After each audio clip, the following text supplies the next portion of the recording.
Meus irmãos, semana passada nós terminamos mais uma série de sermões. A série de sermões no Sermão do Monte, com 27 sermões. Foi uma alegria termos tido essa oportunidade de ouvir as palavras do Senhor Jesus a respeito de algo tão importante como o que Ele ensina ali. Mas hoje, ainda não tornaremos as séries, teremos alguns sermões sobre textos espaçados nas Escrituras. Porém, a palavra de Deus ainda é o foco e deve ser sempre o foco das nossas pregações. E hoje eu quero que você abra a sua Bíblia em 2 Coríntios, na verdade, 2 Coríntios, capítulo 1, para que nós meditemos no que a palavra de Deus nos ensina ali. 2 Coríntios, capítulo 1, nós vamos meditar nos versículos 1 a 11, mas nesse primeiro momento eu quero ver com vocês apenas os versículos 3 e 4. Então acompanhem aí em suas Bíblias e permaneçam com elas abertas para que nós olhemos o que a palavra nos ensina. Diz assim, 2 Coríntios capítulo 1, versículo 3. Bendito seja o Deus e Pai de nosso Senhor Jesus Cristo, o Pai de misericórdias e Deus de toda consolação. É Ele que nos consola em toda a nossa tribulação, para que pela consolação que nós mesmos recebemos de Deus, possamos consolar os que estiverem em qualquer espécie de tribulação. Meus irmãos, nós não precisamos nos esforçar muito para entendermos e percebermos que a vida é cheia de tribulações, de lutas, de dores, de tristezas. Você já deve ter experimentado a sua própria cota de tristeza e de lutas, de angústias. O pecado trouxe isso ao mundo. O Senhor criou tudo perfeito, mas o homem pecou e trouxe para si sofrimento, trouxe para si mazelas, angústias. E nós aprendemos sobre elas na nossa vida, mas também nas Escrituras. Vemos muitas pessoas sofrerem nas Escrituras, mas muito provavelmente a história que marca isso com mais nitidez é a famosa história de Jó. Jó, um servo fiel ao Senhor, que buscava andar nos caminhos do Senhor, cuidava de seus filhos, os ensinava a viverem nos caminhos de Deus. Passou por grandes tristezas, angústias, que provavelmente nenhum de nós aqui sequer consegue imaginar passar. E oremos ao Senhor para que verdadeiramente não passemos. Mas aquele homem do Senhor foi testado. O Senhor permitiu que Satanás tocasse em tudo que ele tinha. Jó era um homem extremamente rico, o mais rico daquela região, e em poucos eventos, ele perdeu todas as suas posses e empobreceu. Mas se não bastasse isso, Jó, que possuía muitos filhos, de uma vez só, perdeu também todos os seus filhos e ficou ali, sem descendência. Ainda, a saúde de Jó também não foi deixada de lado. Jó adoeceu, ficou com grandes dores e marcas no corpo. E até mesmo a sua esposa, que deveria ser auxiliadora e o suportar nesse momento, foi quem disse a ele: amaldiçoa o seu Deus e morre. Aquela mulher não soube lidar com as tribulações que vieram sobre ele. E por um lado nós conseguimos entender. Você consegue imaginar a dor que Jó deve ter sentido? O que é perder de uma vez só suas posses e seus filhos, a sua saúde, tudo isso? Deve ser algo inimaginável, incomparável. Mas Jó passou por tudo isso. Agora o que nós vemos, meus irmãos, é que Jó não foi o único. Nós encontramos em conversas com pessoas, ou mesmo olhando para a história, muitos que perderam posses e perderam filhos. Existem muitas tragédias e muitas lutas. Mas o que as Escrituras mostram também para nós é que aqueles que são servos do Senhor não somente experimentam de dores e tribulações mas eles experimentam de consolo e de misericórdia. Jó experimentou disso.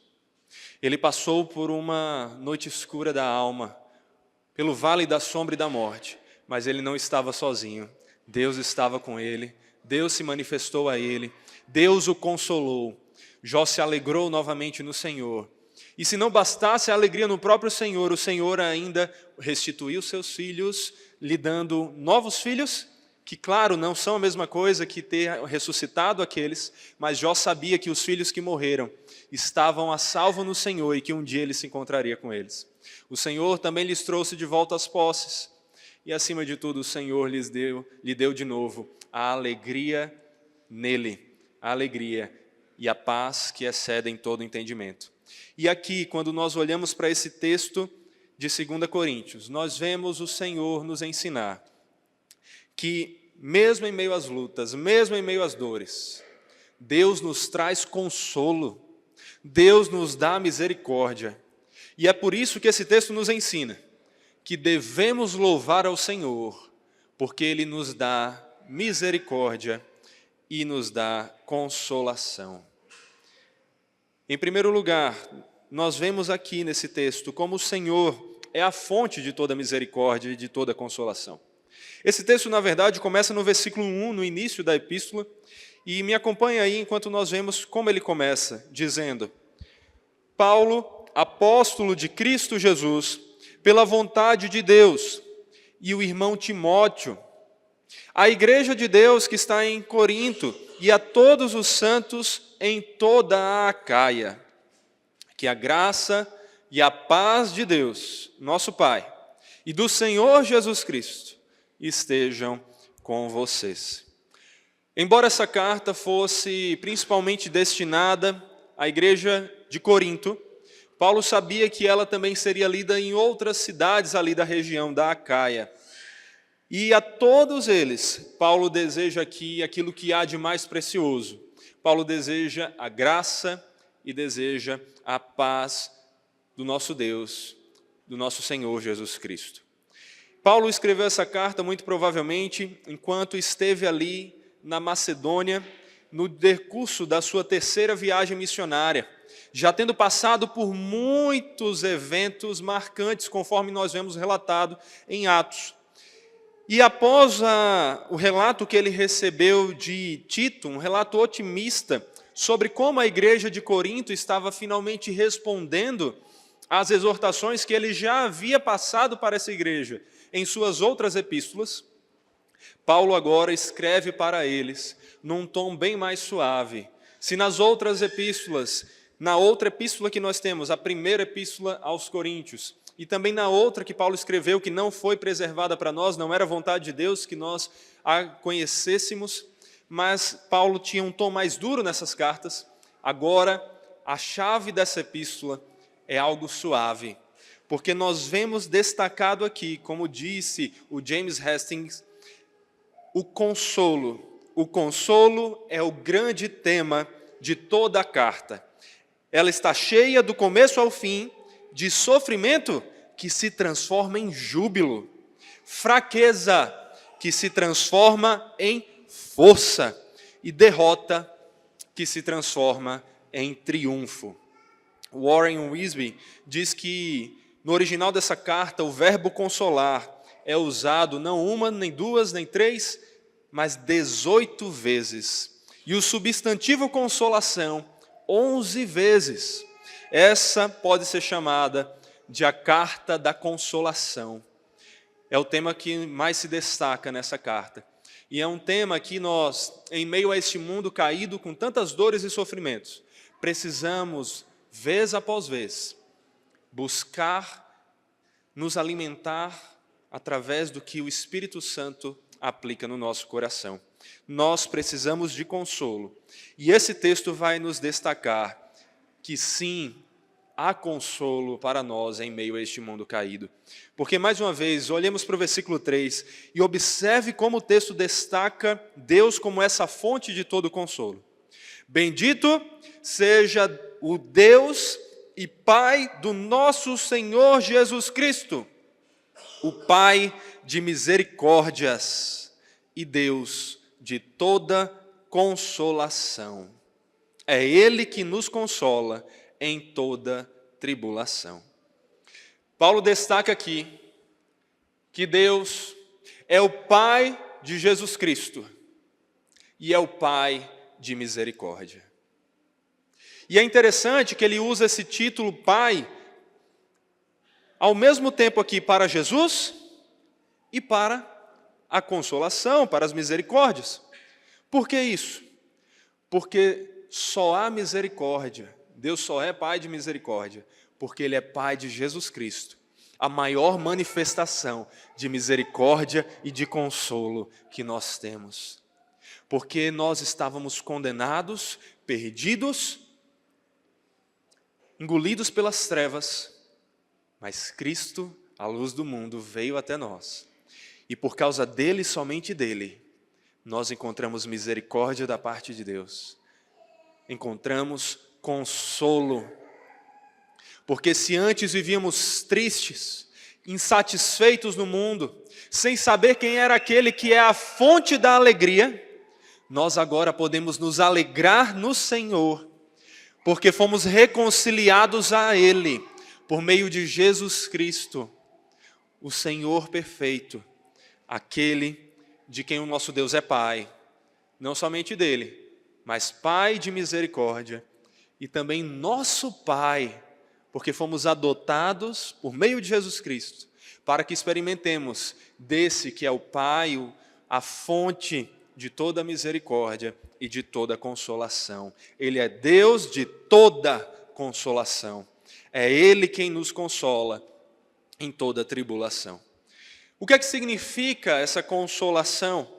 A ideia de consolação aqui envolve você ser encorajado. Inclusive, a Bíblia NVT, a nova versão transformadora, traz uma tradução interessante sobre esse versículo 3. Ela diz: louvado seja Deus, Pai de nosso Senhor Jesus Cristo, Pai misericordioso e Deus de todo encorajamento. Deus é aquele que nos consola, no sentido de que nós somos encorajados, recebemos de volta a coragem, a força que precisamos para viver neste mundo, apesar das tribulações. Consolação aqui também tem a ideia de confortar, a ideia de, em meio às tristezas, enquanto estamos feridos pelas dores da vida, somos cuidados, confortados, para que nos sintamos de novo em paz e aliviados de toda a dor que o pecado nos traz. Consolação aqui envolve esse cuidado do Senhor, que não nos deixa tristes e abatidos, mas que diz: alegrem-se no Senhor. Não como uma atividade, uma ação impossível, mas porque Ele é aquele que é a fonte da alegria, a fonte da paz, e aquele que nos restaura essa alegria e a paz, apesar de todas as dores e dificuldades. E então nós olhamos aqui para o texto e vemos que Paulo faz questão de destacar que esse Deus é aquele que nos consola em toda tribulação. Por quê? Primeiro, porque nós temos que entender que não há nenhum tipo de tribulação que Deus não possa trazer consolo. Nós temos vários tipos de sofrimento que nós poderíamos destacar. O sofrimento por causa do pecado, porque pecamos e reconhecemos que pecamos, Deus nos traz consolo porque Ele nos traz o seu perdão. O sofrimento por causa de perdas de bens e de posses, o Senhor nos lembra que Ele é o nosso sustento. Sofrimento por causa do perder um filho, um pai, uma mãe, um irmão, alguém amado, o Senhor nos consola, porque Ele não nos deixa só. Ele é o nosso Pai, Ele é a nossa família, e Ele nos deu uma família que viverá conosco por toda a eternidade em perfeição. Ele nos deu a sua igreja, e Ele nos deu Jesus Cristo, nosso irmão mais velho e perfeito. Em tudo isso, nós vemos que Deus nos consola em qualquer tipo de sofrimento e tribulação. Mas Paulo fala isso também porque, pelo que nós vemos aqui, parece que algumas pessoas da igreja de Corinto estavam questionando por que Paulo estava passando por sofrimentos. Talvez até como algumas pessoas de igrejas hoje em dia fazem, de argumentar e dizer, olha, como assim você está sofrendo? Um servo do Senhor não sofre. E aí dá vontade de olhar e dizer, você nunca leu a Bíblia? Você nunca viu a história de Jó? Você nunca viu como Moisés sofreu ali? Você nunca viu a história de Daniel? Você nunca viu a história de José? Você nunca viu a história de Jesus Cristo, o servo perfeito, que sofreu mais do que qualquer um de nós poderia suportar? O servo do Senhor sofre. E Paulo, ele fala aqui que sim, ele sofreu, mas ele, no entanto, entendia que o seu sofrimento, a sua experiência de sofrimento não se comparava ao conforto de Deus para ele na aflição. E que tudo isso era uma confirmação do seu chamado apostólico, do seu chamado como servo do Senhor, e uma fonte de encorajamento para ele e para outros crentes. O verso 8 nos conta um pouco mais sobre esses sofrimentos. Olha aí para o verso 8. Diz, porque não queremos, irmãos, que vocês fiquem sem saber que tipo de tribulação nos sobreveio na província da Ásia. Foi algo acima das nossas forças, ao ponto de perdermos a esperança até da própria vida. Nós não sabemos com certeza qual foi esse tipo de tribulação que Paulo passou. Pode ter sido alguma dificuldade, perseguição, doença ou ferimento que ele e os seus companheiros sofreram. Mas é possível também que se refira à oposição crônica que ele recebeu mais tarde no seu encontro, narrado ali em Atos 19, lá na cidade de Éfeso. Enquanto Paulo pregava junto com outros cristãos para que a idolatria fosse abandonada, pessoas daquela cidade, vendo que um dos ramos mais produtivos de bens e de recursos para aquela cidade, a criação de imagens para culto, estava sendo abatido e diminuído por causa da pregação de Paulo e dos apóstolos e dos discípulos. Então, uma grande perseguição se levantou ali naquela região, inclusive um grande tumulto em seu clímax, e ali Paulo teve até mesmo que fugir, eles tiveram que esconder Paulo, não queriam deixar nem que Paulo fosse até a região. Nós então encontramos esse tipo de sofrimento, mas se nós não temos certeza se é desse caso que Paulo está falando, o que nós temos certeza é que foi algo extremamente difícil, porque perceba, foi tão difícil que Paulo chegou a acreditar que aquele sofrimento estava num nível tão alto que significava que o próprio Deus havia decidido que era o momento de chegar ao fim a vida de Paulo e dos seus companheiros. Ele não acreditava mais nem que conseguiria continuar vivo, ele perdeu a esperança de que continuaria vivo, de tão grande que foi o seu sofrimento. O versículo 9 diz isso. De fato, tivemos em nós mesmos a sentença de morte. Paulo aqui deixa claro como se, olha, é como se Deus, que é aquele que tanto dá a vida como a tira, tivesse dito, agora chegou o seu tempo de morrer, você está sentenciado à morte. Esse foi o nível de sofrimento que Paulo passou. Só que isso fez com que Paulo e seus companheiros lembrassem de algo muito importante. O versículo 9 começa falando, de fato, tivemos em nós mesmos a sentença de morte. Mas ele continua e diz, para que não confiássemos em nós mesmos, e sim no Deus que ressuscita os mortos, o qual nos livrou e ainda livrará de tão grande morte. Nele temos esperado que ainda continuará a nos livrar. Então, o que esse sofrimento fez foi ensinar Paulo e seus companheiros. Eles pararam de confiar em si mesmos e lembraram que suas vidas estavam nas mãos de Deus.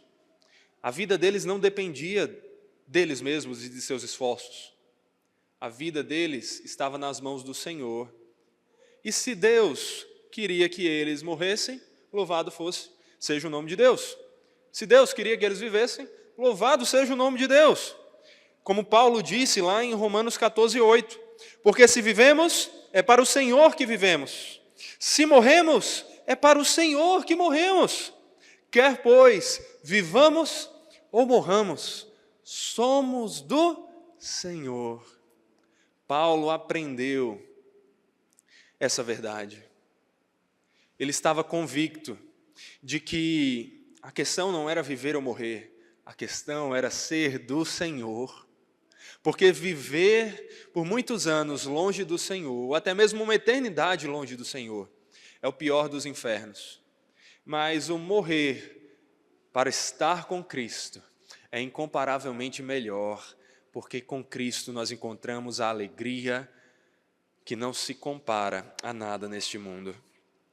E então, Paulo cria que o Senhor era aquele que, mesmo que, se quisesse que Paulo morresse, teria poder para o ressuscitar. E não só teria poder, como prometeu que faria isso. O Senhor nos promete que, ainda que enfrentemos a morte terrena, um dia seremos ressuscitados e experimentaremos da vida eterna.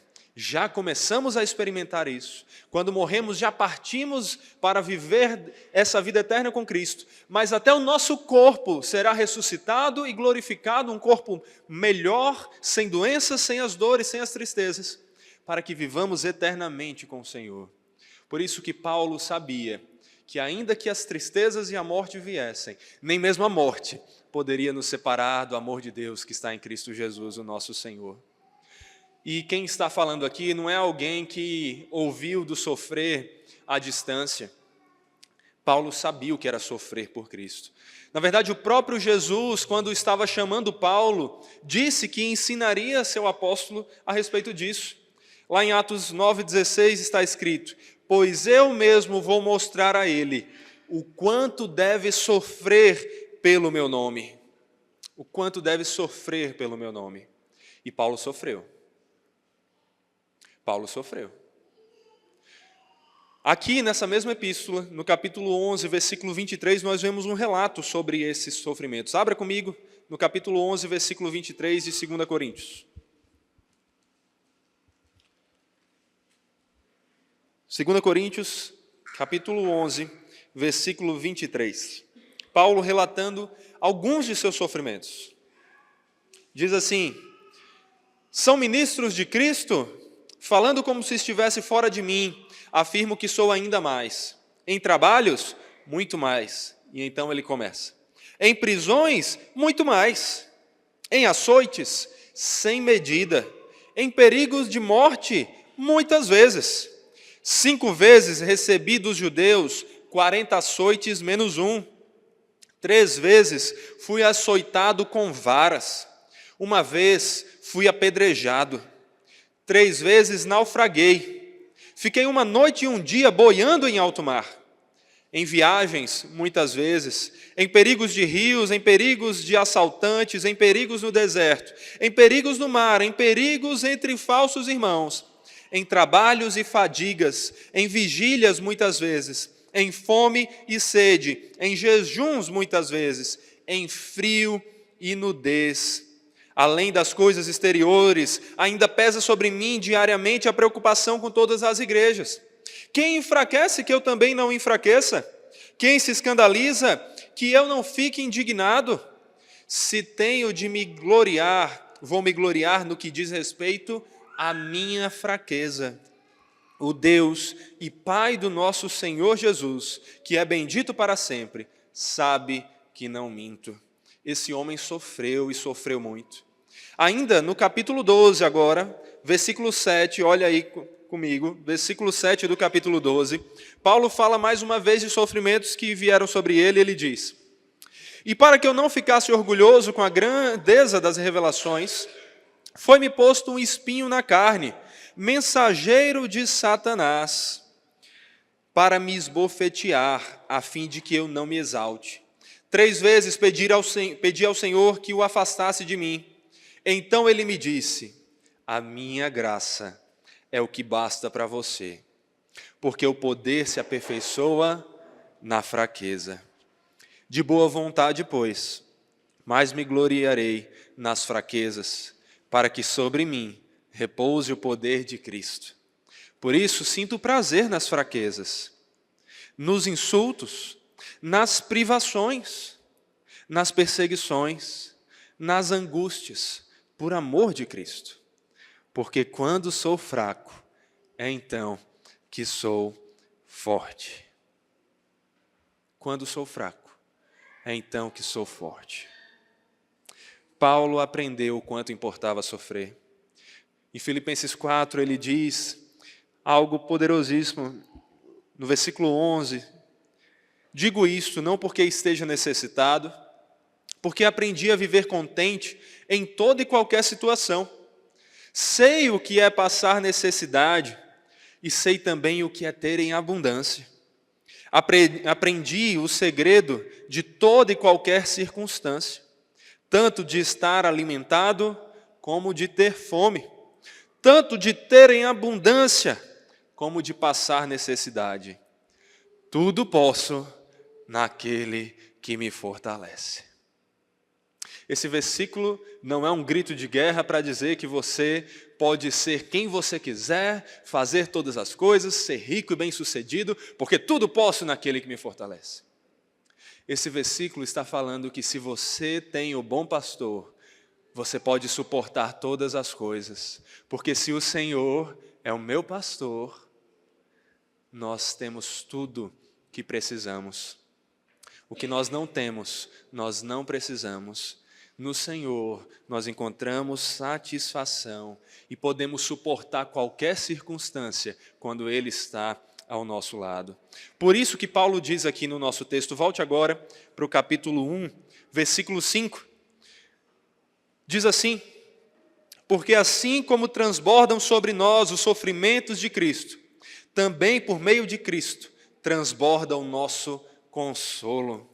Assim como nós sofremos por causa de Cristo, por sermos fiéis a Ele, assim também por Cristo recebemos consolo. Muitas vezes, meus irmãos, Deus nos faz passar por tribulações, por dores e angústias, assim como Jó passou, assim como Paulo passou, para nos lembrar que a nossa alegria não está nas coisas em que perdemos, não está nas posses, não está nem mesmo nas pessoas, nem mesmo em nossos cônjuges, pais ou filhos. A nossa alegria vem do Senhor. A nossa alegria depende só do Senhor. E o Senhor muitas vezes nos deixa passar por sofrimentos, para assim como Ele fez com Paulo e com seus companheiros aqui, nós lembremos que a nossa vida está nas mãos do Senhor e que nós não confiemos em nós mesmos. Nós não confiemos em quanto conseguimos gerar através dos nossos trabalhos, que não é aí que está garantido o nosso sustento, mas é que o Senhor é quem nos sustenta. Nós não confiemos que nós somos saudáveis, teremos saúde para viver mais dias, porque nós fazemos academia e comemos bem, mas a nossa vida está nas mãos do Senhor. Nós lembremos que tudo depende do Senhor. E é claro que isso não anula a nossa responsabilidade, como nós sempre enfatizamos. Devemos trabalhar, devemos cuidar da saúde, devemos cuidar da nossa segurança e dos nossos amados. Mas não são as nossas ações que garantem nada disso. É a ação poderosa da providência do Senhor. E aqui nós aprendemos que nós não devemos confiar nele, nas nossas forças, nós devemos confiar no Senhor. Ele é aquele que nos garante proteção e salvação. Ele nos dá misericórdia e consolo, mesmo em meio aos sofrimentos. Tudo posso naquele que me fortalece, significa que nós podemos estar fortes e alegres quando as circunstâncias estão boas e temos de tudo, ou mesmo quando as circunstâncias estão ruins e estamos em falta. O Senhor nos mostra que sejam alegrias, sejam dores, Ele nos dá o que precisamos, Ele nos dá a si mesmo, Ele nos deu Jesus e Ele não poupará mais nada por nós. Onde abunda tribulação e dor, muito mais abunda a graça, a misericórdia e o consolo do Senhor. Se você está sofrendo, se você tem passado por lutas, Lembre-se, o Senhor é Deus de toda consolação, Ele é Pai de misericórdias e Ele é o Pai do Senhor Jesus Cristo. Ele é tudo o que você precisa para encontrar forças, para erguer a sua cabeça, se levantar da cama e seguir essa vida, não triste e abatido, mas alegre no Senhor, porque Ele é o Deus de toda a nossa consolação. Esse texto prioriza muito também, meus irmãos, o sofrimento por causa de perseguição devido à fidelidade ao Senhor. Paulo sofreu e ele fala de diversos tipos de sofrimento, e nós vemos na Escritura histórias de sofrimento, como a história de Jó, mas esse texto enfatiza muito o tipo de sofrimento que advém por sermos fiéis a Jesus, fiéis à palavra, e nós não podemos deixar esse ensino de lado. O próprio Jesus nos ensinou no Sermão do Monte, como nós vimos, que bem-aventurados os perseguidos por causa da justiça, porque deles é o reino dos céus. Bem-aventurados são vocês, quando por minha causa os insultarem e os perseguirem, e mentindo disserem todo mal contra vocês. Alegrem-se e exultem, porque grande é a sua recompensa nos céus, pois assim perseguiram os profetas que viveram antes de vocês. Ainda que passemos por perseguições pela nossa fé, que sejamos humilhados, esnobados, abandonados, taxados de fanáticos, deixados de lado, ainda que perdamos emprego, que nós nos encontremos em situações difíceis, que nós passemos por lutas por causa da nossa fé, nós sabemos que em Jesus, que no Senhor, nós somos bem-aventurados. E nós aprendemos o que significa ser bem-aventurado. Alegre e abençoado, visto pelo Senhor como um alvo da sua bondade. É interessante que o sofrimento na vida cristã, ele não é uma grande perda. Até o sofrimento é uma bênção do Senhor. E não sou eu que estou dizendo isso. A palavra nos ensina. Lá em Filipenses 1, versículo 27, está assim: acima de tudo, vivam de modo digno do Evangelho de Cristo, para que, ou indo até aí para vê-los, ou ausente, eu ouça a respeito de vocês, que estão firmes em um só espírito, com uma só alma, lutando juntos pela fé do Evangelho, e que em nada se sentem intimidados pelos adversários, pois o que para eles é a prova evidente de perdição, para vocês é sinal da salvação, e isto da parte de Deus, porque vocês receberam a graça de sofrer por Cristo. Receberam a graça de sofrer por Cristo, e não somente de crer nele, pois vocês têm o mesmo combate que viram em mim, e agora estão ouvindo que continuo a ter. Paulo coloca aqui, no mesmo nível da graça de crer em Cristo, a graça de sofrer por Ele. É um presente, é um privilégio que nós não merecíamos. Sofrer pelo perfeito Senhor, que sofreu por nós, é uma honra. E nós sabemos que em meio a essas lutas, em meio a essas angústias, nós não precisamos temer, nós não precisamos nos desesperar, porque ainda que nós passemos pelas dores e pelas perseguições, se temos o Senhor Jesus, temos tudo. Como afirmou o autor dos Hebreus, assim afirmemos confiantemente: o Senhor é o meu auxílio, não temerei, que me poderá fazer o homem? E como Paulo disse em um dos parágrafos dos textos que mais me impacta toda vez que eu leio, em Romanos 8, versículo 31. Que diremos então à vista dessas coisas? Se Deus é por nós, quem será contra nós? Aquele que não poupou o seu próprio filho, mas por todos nós o entregou, será que não nos dará graciosamente com ele todas as coisas? Quem tentará acusação contra os eleitos de Deus? É Deus quem os justifica. Quem os condenará? é Cristo Jesus, quem morreu, ou melhor, quem ressuscitou, o qual está à direita de Deus e também intercede por nós. Quem nos separará do amor de Cristo? Será a tribulação, ou a angústia, ou a perseguição, ou a fome, ou a nudez, ou o perigo, ou a espada? Como está escrito, por amor de ti somos entregues à morte continuamente. Fomos considerados como ovelhas para o matadouro. Em todas estas coisas, porém, somos mais que vencedores, por meio daquele que nos amou. Porque estou bem certo de que nem a morte, nem a vida, nem os anjos, nem os principados, nem as coisas do presente, nem do porvir, nem os poderes, nem a altura, nem a profundidade, nem qualquer outra criatura poderá nos separar do amor de Deus que está em Cristo Jesus, o nosso Senhor. Deus é Pai de misericórdia e Deus de toda consolação. E se você se encontra triste ou abatido, ou quando você se encontrar, saiba, Deus é com você e nele você pode encontrar o consolo, a alegria e a graça para, mais uma vez, se alegrar no Senhor e viver para a glória dEle, louvando ao nome dEle, louvando Deus, que é a fonte de toda misericórdia e consolação.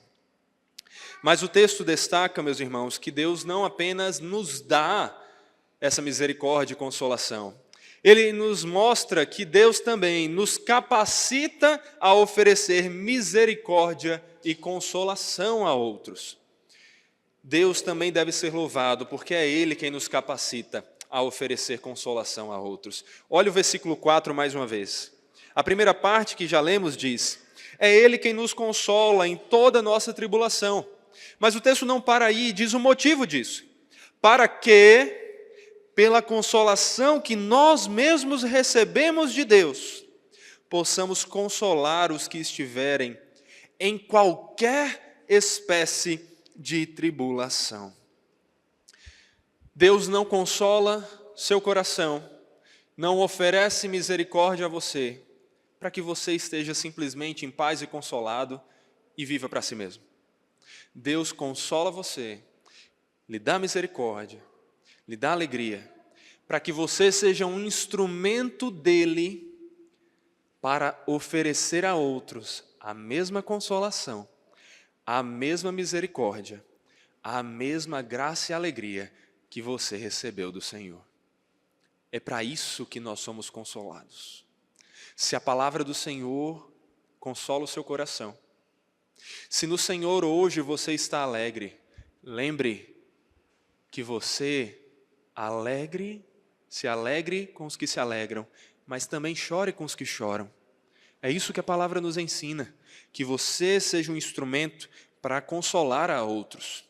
Lá em 1 Tessalonicenses, capítulo 5, versículo 14, Paulo diz: também exortamos vocês, irmãos, a que admoestem os que vivem de forma desordenada, consolem os desanimados, amparem os fracos e sejam pacientes com todos. É isso que um servo do Senhor maduro deve fazer. Ele deve ser um canal de bênçãos na vida do irmão, na vida do outro. Ele não apenas deve estar alegre, ele deve ser um instrumento para ajudar os que estão tristes, desanimados, a serem consolados e então se alegrarem no Senhor. Você é chamado para servir. Essa igreja não existe para servir a você. Você não é o centro dessa igreja, muito menos do Evangelho. Tudo existe para a glória de Deus, para o louvor ao Senhor. Inclusive você. Você nasceu e permanece vivo para que seja um instrumento para a glória de Deus e o cuidado com o próximo. Não desperdice sua vida sendo egoísta e pensando somente em si. Que você encontre sua alegria e consolo no Senhor. E que você, então, seja um instrumento para consolar a outros.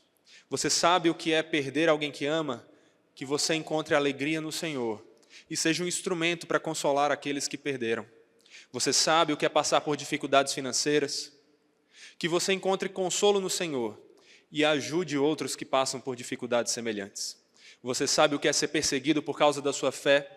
Que você encontre consolo no Senhor e que você ajude seus irmãos a ficarem firmes quando forem perseguidos também. Lembrando que antes importa obedecer a Deus do que a homens. Que você seja um instrumento de consolo na vida de outros. O versículo 6 diz: se somos atribulados, é para o consolo e a salvação de vocês. Se somos consolados, é também para o consolo de vocês. Paulo entendia que tanto as nossas tribulações, como o nosso consolo, não são um fim em si mesmo, mas são para que nós saibamos ajudar os que passam por tribulações e para que nós saibamos oferecer consolo e consolar os que passam por ela. E então, no versículo 6, nós encontramos: esse consolo se torna eficaz na medida em que vocês suportam com paciência os mesmos sofrimentos que nós também suportamos. E aqui eu creio que a NVI traz uma tradução um pouco mais clara do que ele quer dizer. Na NVI está traduzido assim: se somos atribulados, é para a consolação e salvação de vocês. Se somos consolados, é para a consolação de vocês, a qual lhes dá paciência para suportarem os mesmos sofrimentos que nós estamos padecendo. O receber o consolo do Senhor, através do que nós vemos, inclusive, o Senhor fazendo na vida de outros, é o que nos dá paciência para saber que, assim como Ele cuidou de outros, Ele cuidará de nós. Assim como Ele cuidou de Jó, Ele cuidará de nós. Assim como Ele cuidou de José, Ele cuidará de nós. Assim como Ele cuidou de Davi, Ele cuidará de nós. Assim como o próprio Cristo, que morreu, mas não permaneceu na morte, foi ressuscitado, o Senhor não nos deixará preso à morte para sempre. Ele nos fará ressuscitar e nele encontraremos alegria eterna. É por isso que no versículo 7 desse texto Paulo diz: a nossa esperança em relação a vocês é sólida, sabendo que assim como vocês são participantes dos sofrimentos, assim também serão participantes da consolação. Paulo tinha certeza disso, que assim como os seus irmãos estavam sofrendo por amor a Cristo, eles também seriam consolados pelo amor de Cristo. E sabe por que Paulo tinha essa certeza? Porque ele não era um estranho pregando sobre um Jesus que ele não conhece, um Jesus alheio a ele, que ele fala, mas não vive. Ele conhecia Jesus, conhecia o que é viver em meio às tribulações e perseguições por amor a Jesus. E ele sabia o que era experimentar do consolo de Jesus em meio a essas lutas. E se ele, que em si mesmo não tem nada de melhor do que nós temos aos olhos do Senhor, foi consolado pelo Senhor em meio às tribulações, Paulo tinha certeza de que seus destinatários dessa carta também seriam. E Deus nos promete, em sua palavra inspirada, que vale para todas as épocas e todos os povos, que nós também seremos consolados em meio às nossas tribulações. E Paulo vai terminar esse texto falando aqui de um instrumento poderosíssimo para que essa consolação seja tanto recebida por nós, como também seja oferecida a outros. Paulo vai falar no versículo 10, nele temos esperado, que ainda continuará a nos livrar, enquanto vocês nos ajudam com orações a nosso favor, para que por muitos sejam dadas graças a Deus a nosso respeito, pelo benefício que nos foi concedido por meio da súplica de muitos. Paulo destaca aqui que a oração é o instrumento que o Senhor nos traz, é um dos principais instrumentos que o Senhor nos traz, para que nós recebamos a consolação e para que nós também possamos oferecer a outros. A oração é essencial para o cristão. Ela nos traz a consolação, porque como nós vemos Paulo dizer em Filipenses 4, não fiquem preocupados com coisa alguma, mas em tudo sejam conhecidos diante de Deus os pedidos de vocês, pela oração e pela súplica, com ações de graças.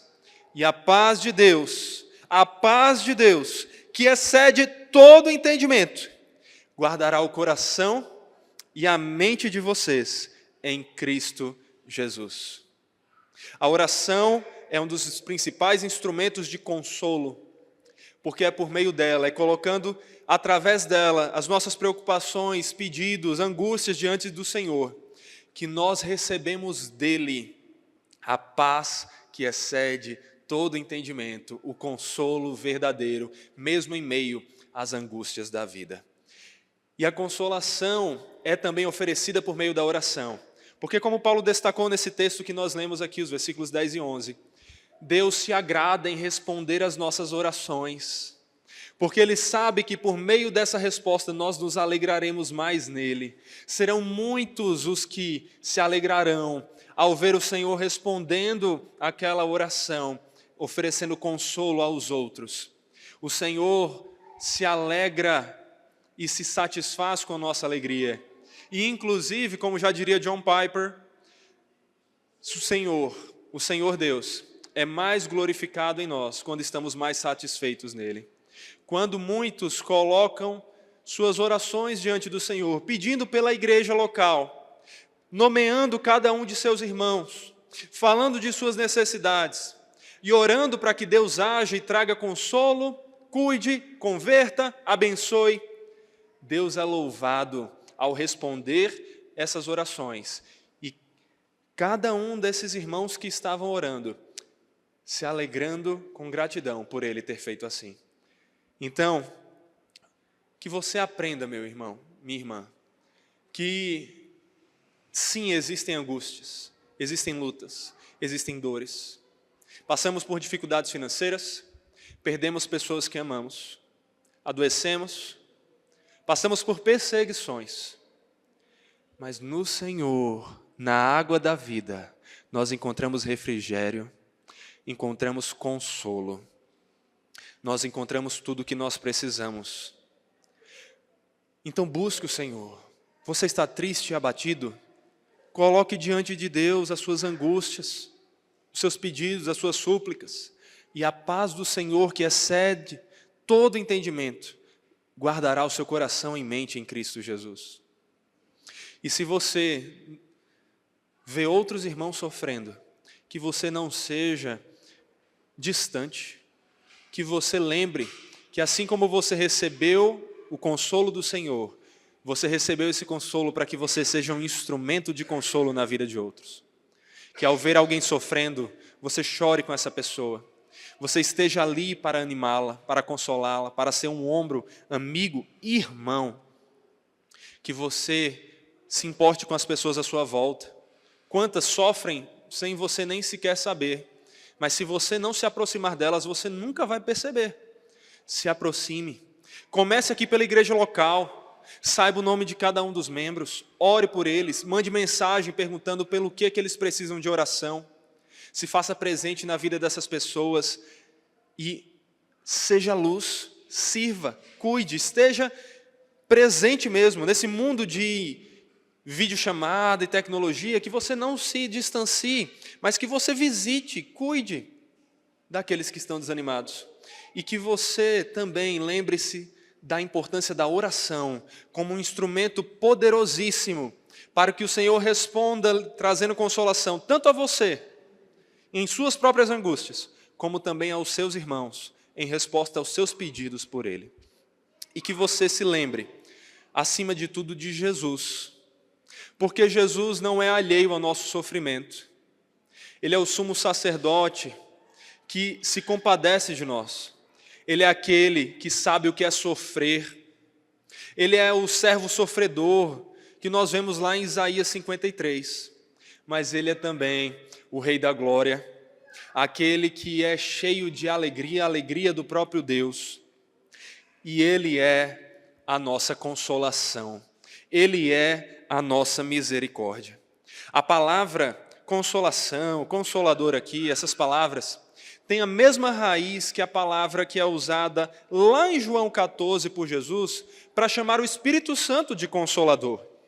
João 14, versículo 16 diz: "E eu pedirei ao Pai, e Ele lhes dará outro consolador, a fim de que esteja com vocês para sempre. É o Espírito da verdade, que o mundo não pode perceber, porque não o vê nem o conhece. Vocês o conhecem, porque ele habita com vocês e estará em vocês. Agora perceba que aqui Jesus diz que o Espírito Santo é nosso consolador. E aqui já há uma verdade muito importante para nós, que se o Espírito Santo habita em nós, como ele habita em todo cristão, em todo verdadeiro crente, então você tem o consolo em si, porque a alegria, o amor, a paz, tudo isso é fruto do Espírito que habita em nós. Então se encha do Espírito e experimente disso. E cheio do Espírito seja um canal também para outros. Mas perceba que Jesus não diz apenas que ele mandará outro Consolador, porque o Espírito Santo é Consolador. Mas a ideia de outro Consolador e não um Consolador ou o Consolador, significa que há também mais um Consolador. Quem é esse? Se o Espírito Santo é Consolador, quem é o outro? Jesus é esse Consolador. Ele é o nosso consolo, Ele é a nossa misericórdia, é Ele que intercede ao Pai por nós, para que do Pai recebamos esse consolo e misericórdia. E é por isso que nós vemos inclusive João em sua epístola dizer: meus filhinhos, escrevo-lhes estas coisas para que vocês não pequem, mas se alguém pecar, temos advogado junto ao Pai, Jesus Cristo, o justo. Essa expressão advogado aqui é a mesma palavra usada para consolador. Porque o consolador, ele é aquele que tanto nos encoraja, anima e fortalece, como aquele que defende a nossa causa. E nós só temos uma causa que tem alguma chance de vitória. Uma causa que, na verdade, está com a vitória garantida. Porque Jesus é o perfeito advogado, o consolador que nos deu a salvação. Na verdade, nós só podemos ter consolo, alegria em meio às lutas, porque Jesus, como nosso perfeito advogado, nos fez ser declarados como justos diante do santo juiz. É porque Jesus nos fez justos aos olhos de Deus, pelas próprias obras dele, não pelas nossas, pela graça e não por obras, que nós fomos reconciliados com Deus, para que então experimentemos do seu consolo e adotados por Deus como seus filhos, experimentemos de seu amor. Em tudo isso, meus irmãos, fica aqui a importância de estarmos no Senhor. Se você ainda não está com o coração no Senhor, que você se arrependa hoje, que você não viva entregue às suas próprias angústias e dores, você não encontrará paz no mundo, nem alegria nas coisas da terra, somente em Jesus, o Consolador. E se você já está em Cristo, se banqueteie diante dele, beba da água da vida e se sacie em Cristo, que é essa água, e que assim você esteja cheio de consolo, de alegria em meio às lutas e angústias, e seja a luz neste mundo. Meus irmãos, que nós percebamos que o nosso Senhor é o nosso Consolador, e que mesmo que lutas surjam, nós temos nele o consolo que nós precisamos.